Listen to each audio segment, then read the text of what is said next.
position, but I know my responsibilities. We all know that the situation with my ankle was something that I finished last year, and I don't want to risk my body into something that won't help the team at all. I talked to Mo and said that my priority was to stay here with the team. I'm going to go to Jupiter 2 times a week starting Monday 23rd.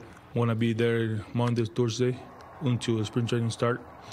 It's really important for me to get to know the guys, get to know what they like to do, what are they working on, what we need to get better at, and create that relationship that is going to lead us to have a good year. That's Wilson Contreras talking about his decision to not play for Team Venezuela in the upcoming World Baseball Classic, but he headlines some of the additions made by the St. Louis Cardinals this offseason. Of course, Contreras deciding to stay within the division, going from the Cubs to the Cardinals, and Adam Wainwright saddling up for another campaign in 2023. So when you talk about the Cardinals, Dan, maybe it's a blessing in disguise for Wilson Contreras. He mentioned that he had some ankle issues and he's not going to be playing in the upcoming WBC, but it sounds like he's going to be using that time in a good way. Yeah, especially for catchers. Yeah. Catchers are all about relationships. He really needs to get to know his pitching, get to know the organization, get to understand their thought process. You need to be present to be able to do that. I think by not having his first spring training with them, that would put him way behind where he needs to be come opening day.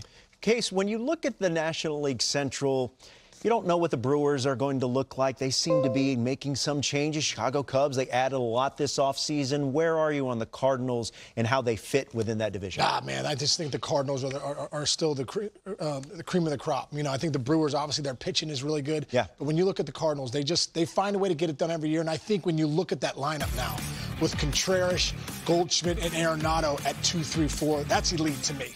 And nowadays you win in those spots 2, 3, 4. You're talking about two of the best guys in the game in Goldschmidt and Arenado. They needed that catcher with Yachty being gone. It's a great sign. So I love the lineup top to bottom. Yeah, I love their lineup too. Honestly, I mean, they think you got to bounce back from Tyler O'Neill and Dylan Carlson, but I do think they have alternatives to those guys. They've got two young players, position players, I'm in love with. I got a man crush on both of them, and Jordan Walker and Mason Wynn.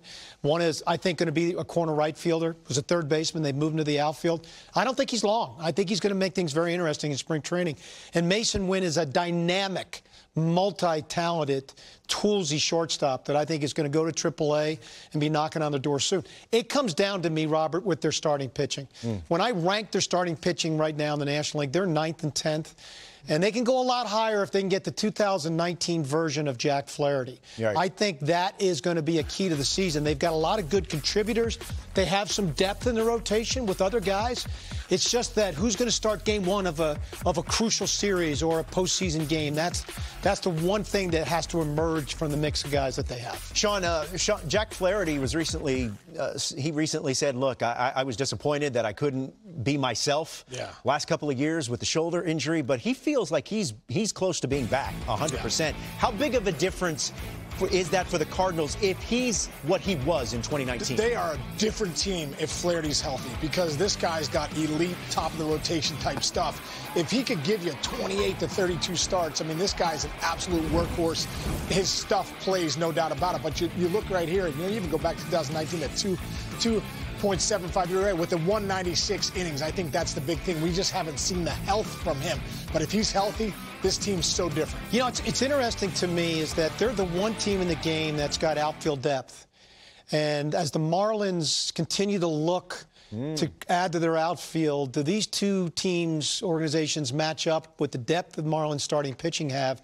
But the Cardinals don't need another contributor. They need a guy. Right. They need somebody that's going to pitch 1 or 2 for them in their rotation, because I think the rest of the rotation, they have solid contributors. Yeah, I guess there's really no way to tell until he shows it, whether or not Flaherty can return to being that guy. We just don't know. I mean, it's been 3 years now, and it's been an inconsistent season, but then a lot of health issues, and he only did it for 1 year. Right. But I will tell you, he's a phenomenal athlete, and his stuff is real.